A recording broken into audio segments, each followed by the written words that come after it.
നമസ്കാരം. എന്തുകൊണ്ടാണ് പി.വി. അൻവറിന് മറുനാടനോട് ഇത്രത്തോളം വിരോധം? പി.വി. അൻവറിൻ്റെ തട്ടിപ്പുകളും വെട്ടിപ്പുകളും ജനവിരുദ്ധ പരിപാടികളുമൊക്കെ മറുനാടൻ മാത്രമല്ല ഏഷ്യാനെറ്റും സംപ്രേഷണം ചെയ്യാറുണ്ട്.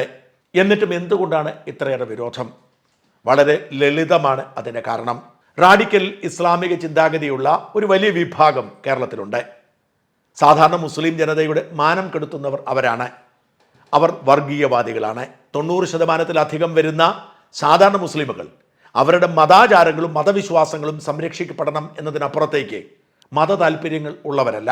അവരുടെ മാനം കൂടി കെടുത്തുന്ന തരത്തിൽ പൊളിറ്റിക്കൽ ഇസ്ലാമിൻ്റെ വക്താക്കളായി റാഡിക്കൽ ഇസ്ലാമിക ചിന്താഗതിയുള്ളവർ രംഗത്ത് വരുന്നു. രഹസ്യമായി അവരെ പിന്തുണയ്ക്കുകയും അവരുടെ പിന്തുണയിൽ ആവേശം കൊള്ളുകയും ചെയ്യുന്ന ഒരു കപട മതേതരവാദിയാണ് അൻവർ എന്നതുകൊണ്ടാണ് മറുനാടനെതിരെ ഇങ്ങനെ ഭ്രാന്തോളം വളർന്ന വിരോധവുമായി രംഗത്തുള്ളത്. വാസ്തവത്തിൽ സോഷ്യൽ മീഡിയ ആവേശത്തിൽ വീണുപോയതാണ് പി.വി. അൻവർ. സോഷ്യൽ മീഡിയയിൽ അൻവറുടെ കീഴ വരുന്ന മറുനാടൻ വിരോധ ആവേശങ്ങൾ അൻവർ യാഥാർത്ഥ്യമാണെന്ന് കരുതി. വാസ്തവത്തിൽ സോഷ്യൽ മീഡിയയിൽ ഇരുന്ന് പൊരുതുന്നവരൊക്കെ ക്യാപ്സ്യൂളിൻ്റെ സൃഷ്ടികളാണ്.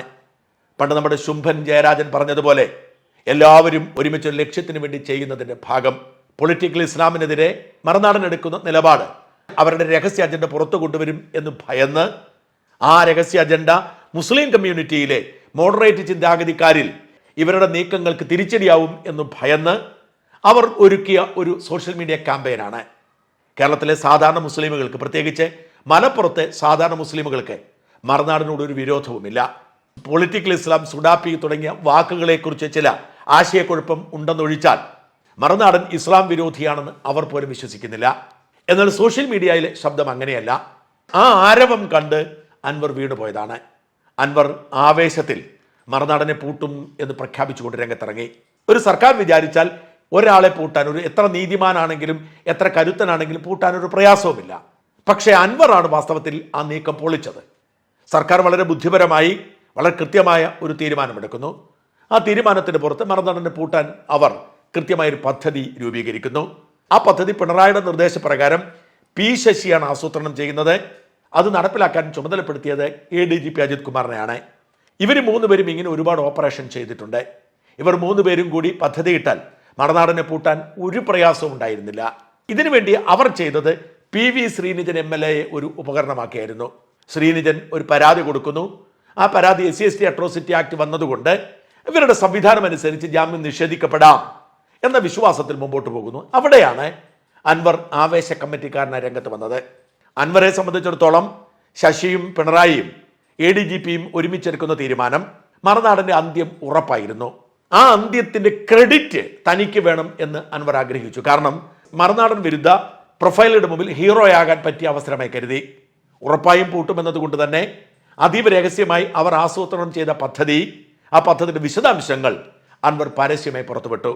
SC/ST കേസ് മറുനാടൻ അറിയുന്നത് അൻവറുടെ ഫേസ്ബുക്ക് പോസ്റ്റിലൂടെയാണ്. അതോടെ ജാഗ്രത പാലിക്കാൻ ഞങ്ങൾ തീരുമാനിക്കുന്നു. അൻവറുടെ ഫേസ്ബുക്ക് പോസ്റ്റ് കണ്ടതിന് ശേഷമാണ് ഇങ്ങനൊരു FIR പോലും ഞങ്ങൾ അറിയുന്നത്. അൻവർ അങ്ങനെ ഒരു ഫേസ്ബുക്ക് പോസ്റ്റ് ഇട്ടില്ലായിരുന്നെങ്കിൽ പോലീസിന് വന്ന് ഞങ്ങളെ അറസ്റ്റ് ചെയ്തുകൊണ്ട് പോകാമായിരുന്നു. ശശിയും ADGPയും ആസൂത്രണം ചെയ്ത എല്ലാ നീക്കങ്ങളും വാസ്തവത്തിൽ പൊളിച്ചത് അൻവറാണ്. മുൻകൂട്ടി അങ്ങ് പ്രഖ്യാപിക്കും, ഞങ്ങൾ കരുതലുമെടുക്കും. വാസ്തവത്തിൽ അൻവർ കരുതുന്ന പോലീസും സംവിധാനങ്ങളും ഒക്കെ ഉണ്ട്. ഒരാളെ പിടിച്ച് അങ്ങ് ജയിലിലിടാം, എന്താ കുഴപ്പമെന്നാണ്. എന്നാൽ അത് ഉത്തർപ്രദേശോ ബീഹാറോ എന്തിനേറെ തമിഴ്നാടോ അല്ല, കേരളമാണ്. ഇവിടെ നിയമത്തിൻ്റെ പരിധിക്കുള്ളിൽ നിന്നുകൊണ്ട് അല്പം കടന്നാക്രമണം നടത്താനേ കഴിയൂ എന്ന് അൻവറിന് മനസ്സിലാക്കാൻ കഴിയുന്നില്ല. അവർ കൃത്യമായി ആസൂത്രണം ചെയ്തത് അൻവർ പരസ്യമാക്കിയത് കൊണ്ട് മാത്രമാണ് വാസ്തവത്തിൽ എനിക്ക് രക്ഷപ്പെടാൻ കഴിഞ്ഞത് എന്ന് അൻവർ മനസ്സിലാക്കുന്നില്ല. ഇവിടെയാണ് അൻവർ പെട്ടുപോയത്. ഈ ആസൂത്രണം ചെയ്ത P ശശിയും ADGPയും പിന്നോട്ട് വലിയുന്നു. PV ശ്രീനിജൻ ആവട്ടെ കേസ് കൊടുത്തതല്ലാതെ പിന്നീട് കമാന്നൊരു അക്ഷരം പോലും അറിയാതെ തടി തപ്പുന്നു. ഒരിക്കൽ തിരുവനന്തപുരത്തെ ഓബൈ താമര ഹോട്ടലിൽ ഭക്ഷണം കഴിക്കാൻ പോയപ്പോൾ അവിടെ ഭക്ഷണം കഴിക്കാൻ മറ്റൊരു ഡെസ്കിൽ PV ശ്രീനിജനും ഉണ്ടായിരുന്നു. ശ്രീനിജൻ എണീറ്റ് വന്ന് എനിക്ക് കൈ തന്ന് പരിചയപ്പെട്ടു.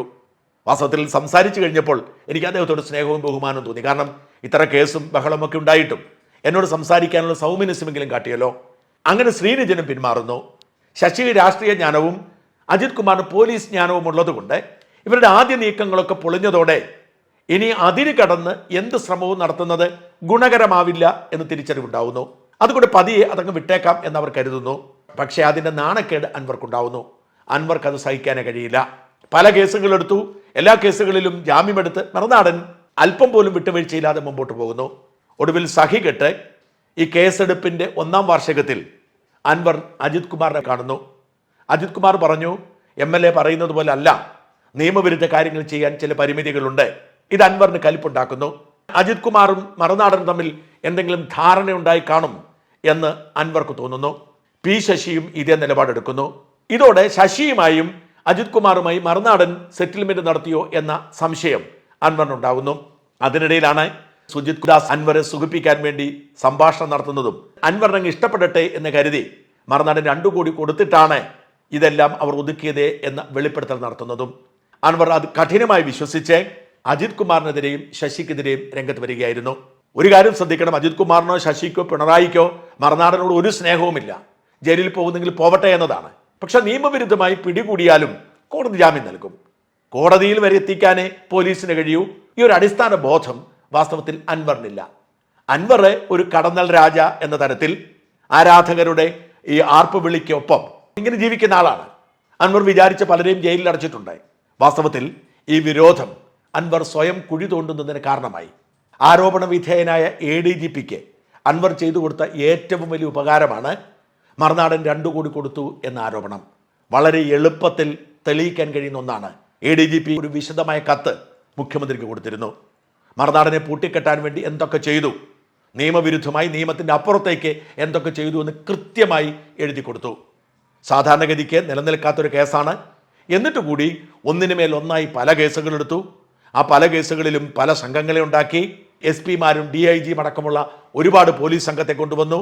ദിവസങ്ങളോളം രാജ്യത്തെ 7ഓളം സംസ്ഥാനങ്ങളിൽ പരിശോധന നടത്തി. നിയമവിരുദ്ധമായി തന്നെ ബാങ്ക് അക്കൗണ്ടുകൾ മരവിപ്പിച്ചു. നിയമവിരുദ്ധമായി തന്നെ കമ്പ്യൂട്ടറുകളും എല്ലാ ഉപകരണങ്ങളും കൊണ്ടുപോയി. റെയിൽവേ അടക്കം സകല സംവിധാനങ്ങളും ആയിരക്കണക്കിന് CCTV-കൾ പരിശോധിച്ചു. അങ്ങനെ എന്തെല്ലാം മറുനാടനെ പൂട്ടാൻ ചെയ്തോ അതെല്ലാം ചെയ്തു എന്ന് കൃത്യമായി വിശദീകരിച്ചിട്ടുണ്ട്.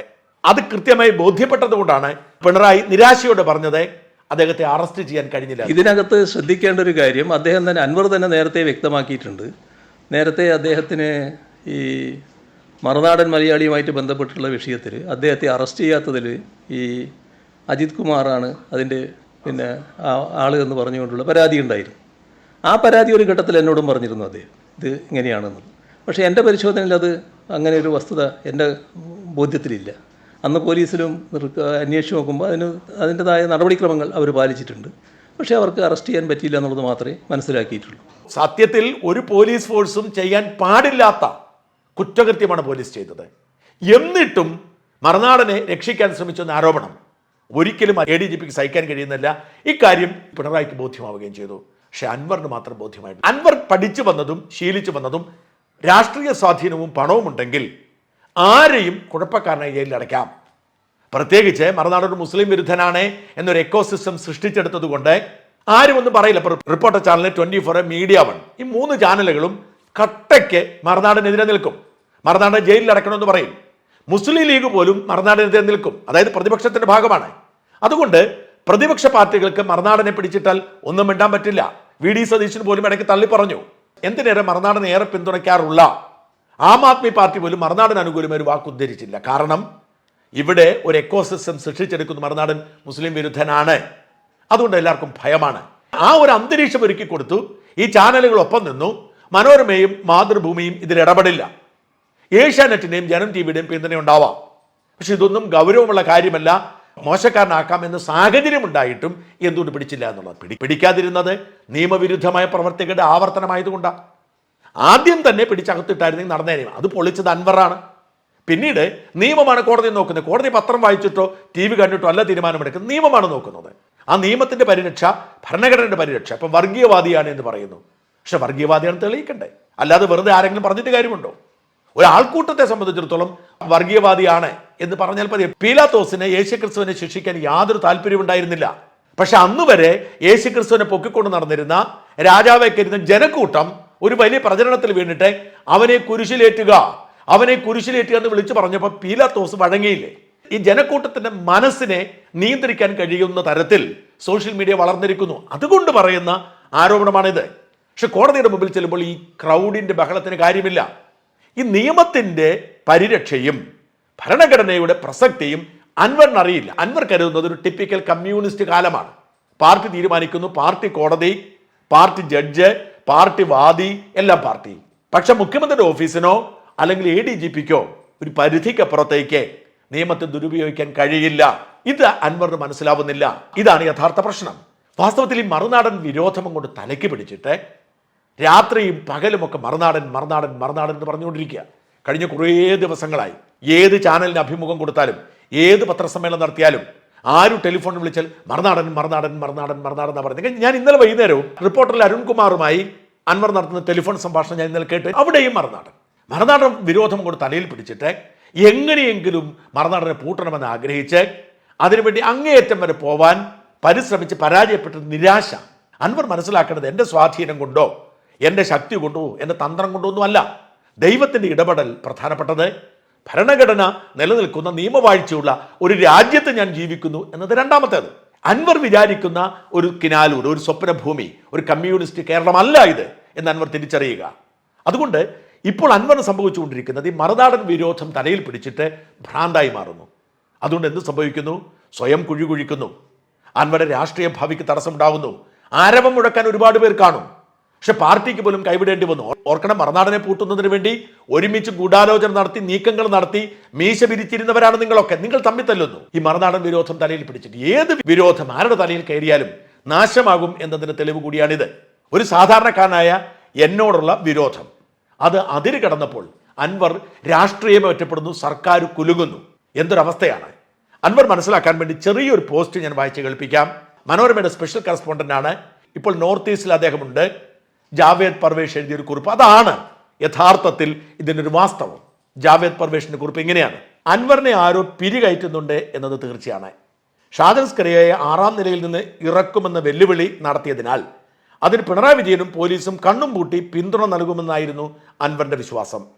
കൂട്ടാളികളെ കൂട്ടി വട്ടമേശ സമ്മേളനം നടത്തുകയും പട്ടത്തെ മറുനാടൻ്റെ ഓഫീസിന് മുൻപിലിരുന്ന് ഫോട്ടോ പിടിക്കുകയും ചെയ്തു. ലക്ഷക്കണക്കിന് വരുന്ന സൈബർ അണികൾക്ക് രോമാഞ്ചകാലമായിരുന്നു അത്. യൂണിഫൈഡ് കമാൻഡിന്റെ യോഗം പോലെയായിരുന്നു അന്നത്തെ യോഗം. ഓരോരുത്തരും 4 സ്റ്റാർ ജനറൽ പോലെ സ്വയം വിചാരിച്ചുപോയി. ഇതാ പശ്ചാത്തലത്തെക്കുറിച്ച് ജാവേദ് പറയുന്നതാണ്. വാസ്തവത്തിൽ പിണറായിയുടെയും ADGPയുടെയും P ശശിയുടെയും ഒക്കെ ഒത്താശ കൂടി ഉണ്ടായിരുന്നു. അല്പം ആവേശം കൂടുതൽ കാണിച്ചെങ്കിലും ആര് മുഖ്യമന്ത്രിയായാലും ആര് DGP ആയാലും നാട്ടിൽ ചില നിയമങ്ങളുണ്ട്. അല്പസ്വല്പം വെള്ളം ചേർക്കാമെങ്കിലും അതിനപ്പുറത്തേക്ക് അത് കൊണ്ടുപോകാൻ കേരളത്തിൽ ഇന്ന് പരിമിതികളുണ്ട്. അതുകൊണ്ട് അൻവറിൻ്റെ അല്ല, ഏത് സൈബർ സഖാവിൻ്റെയും ആഗ്രഹത്തിനനുസരിച്ച് തുള്ളാൻ പോലീസിനെ കിട്ടില്ല. അതിന് മുഖ്യമന്ത്രിക്കും പരിമിതികളുണ്ട്. അവർ തുള്ളി നോക്കി എന്നത് വാസ്തവമാണ്. പരമാവധി ശ്രമിച്ചു. പക്ഷേ ആ പരമാവധി ശ്രമത്തിനും അപ്പുറത്തേക്ക് പോകണം എന്ന് അൻവർ പറഞ്ഞാൽ അവർക്ക് സാധ്യമല്ല. ഒരു കോംപ്രമൈസ് എന്ന നിലയിൽ ഷാജൻ 2 ദിവസമെങ്കിലും ഓഫീസ് ഒരു നില താഴേക്ക് കൊണ്ടുവരണമെന്ന് അഭ്യർത്ഥിക്കുന്നു. അല്ലാതെ അൻവറിൻ്റേത് RSSനെതിരെയുള്ള യുദ്ധമെന്നും അഴിമതി വിരുദ്ധ പോരാട്ടമെന്നും പറയുന്നത് അൻവറിനെ തന്നെ ചിരിപ്പിക്കും. അൻവർ വെറുതെ ചാവേറാവരുതേ, പക മനുഷ്യനെ നശിപ്പിക്കും. ഇത് മാത്രമാണ് പ്രിയപ്പെട്ട അമ്പൂക്കയോട് എനിക്കും പറയാനുള്ളത്.